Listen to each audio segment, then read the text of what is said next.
Masarap daw dito magpasyal sa kung gabi sa Victoria Harbor. Subukan nga natin.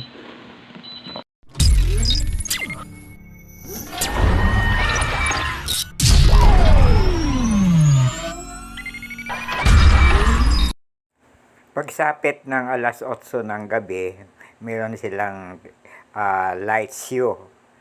Yung light show ay kasabay sa tugtog. Tika, may dumarating na floating restaurant. Isang tugtog, kahit saan ka magpunta may tugtog. At ang parang sumasayaw, kumukumpas yung ilaw doon sa tugtog. Yun ang light show. Kahit saan ka magpunta isang tugtog lang ang maririnig mo Ayan pa ang floating restaurant, paikot-ikot yan Yun pa ang isa sa kabilang pangpang.